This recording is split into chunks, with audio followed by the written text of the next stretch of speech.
If you are reading the newest volume of Classroom of the Elite, and reaching the part where Kaneda shows his feelings toward Hiyori, you might think it's a very sudden development that has zero build-up and seems forced to be put in the story. However, Kaneda's feeling for Hiyori is not sudden. Although it was never stated in the light novel, there are a few hints that were left on the Classroom of the Elite official website. In the second-year website, Kaneda's quote said he prefers a calm and intelligent girl, and his quote from the third-year website later confirms that he actually likes a girl from his class, but pretends to be calm so no one will know about it. So far, Hiyori is the only female character from Kaneda's class who fits that criteria, so Volume 2 of the third-year arc just confirms Kaneda's quote from the website. Kaneda's story is not the only one. There are a few scenes in the new volume that you might not understand, unless you have a proper understanding outside the light novel such as the website or the side stories. So, let's take a look at it one by one. Let's start with the most confusing one, which is Tsubasa's connection with Shiraishi. You could understand it well just by this volume alone, but to get the bigger picture, it's obligatory to know about the political situation outside ANHS. For starters, Japan is currently led by the Prime Minister Kijima, and Atsuomi is just a small politician who tries to reach his position even though it seems impossible. Atsuomi's biggest weapon for his political success is the facility called the White Room, and Ayanokoji is the masterpiece who came from that place. For some unknown reason, Atsuomi chose to send Ayanokoji to ANHS, which was founded by the Prime Minister Kijima and considered as his biggest achievement. And for another unknown reason, there are a lot of students who were sent to ANHS just because of Ayanokoji. Other than Ayanokoji, there are at least 5 confirmed students who are currently in ANHS for some kind of purpose, and not a single one of them came from the same faction. Ichiko was sent by Atsuomi with Tsukishiro as the middleman, but Tsubasa is not related to Atsuomi even though Tsukishiro is also the one who made her enroll at ANHS. As for Shiraishi, it seems like she was raised by the same person as Tsubasa, but it's unknown if Mr. Shirogane is the one who sent her or not. Ishigami is quite a special case, because he probably entered ANHS using a normal method, but his connection with Atsuomi and his knowledge about the White Room made the reader believe he came under Atsuomi's order.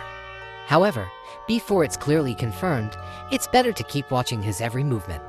And the last one is Koenji.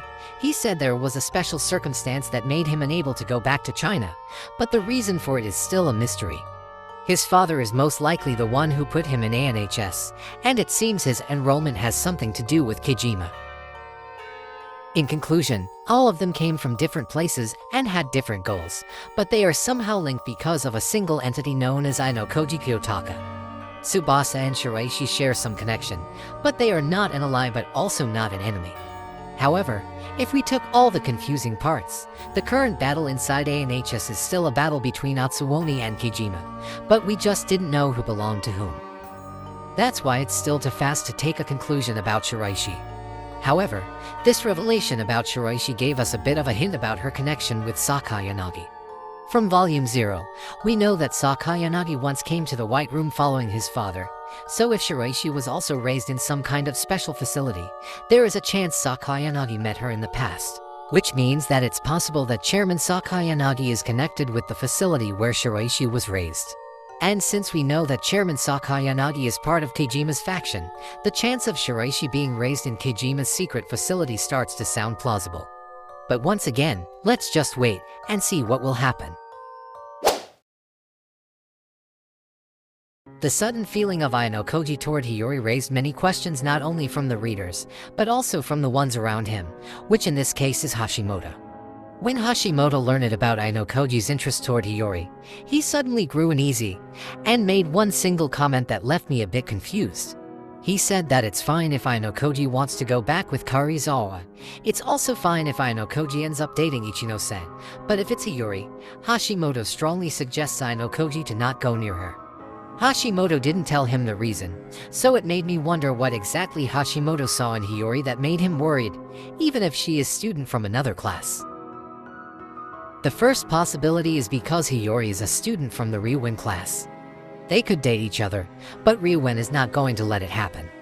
Knowing Ryuwen, he will use that relationship to his benefit and start to manipulate Hiyori, so it's just normal for Hashimoto to be worried. However, that doesn't sound like a strong enough reason, because Ichino Sarake, who are also students from different classes, possess the same risk as Hiyori, so the reason must lie in Hiyori herself. Back in Volume 11 second year arc, Hashimoto made a comment that Ayanokoji and Hiyori look way more fit as a couple compared to Ayanokoji with Kei. It might be just a simple comment, but Hashimoto must have seen that Ayanokoji looks softer or happier when he is around Hiyori. For a note, Hashimoto had been spying on Ayanokoji for quite a long time before, so he must have realized that Ayanokoji doesn't seem really enthusiastic when he is around Kei or any other girl, but Hiyori is a different case. That's why when he knew about Ayanokoji's feeling, he asked him if this is his first love or not, and then suggest him to just forget his first love, because it is nothing special. Simply speaking, Hashimoto is afraid Ayanokoji would change because of love. Maybe he knew that Ayanokoji only dated Kurizawa for some complicated reason, and maybe Ayanokoji would date anyone for his own goal because that is simply his nature. However, it will be different if it's a true and honest feeling. If Sudo could change so dramatically because of love, there is no guarantee Ayanokoji would keep focus on his goal if he chose love over Class A. If Ayanokoji gives up on reaching Class A, it will be all over for Hashimoto. That's why he's asking for a guarantee that Ayanokoji would not abandon his goal, and that is how desperate Hashimoto is to reach Class A. There are at least two big questions regarding Morishita in this new volume, which are why she is so annoying, and why she is only annoying towards certain people. At first she appears unhinged and just do whatever she wants, but the last two volumes might give us a hint that Morishita's character is more complex than that.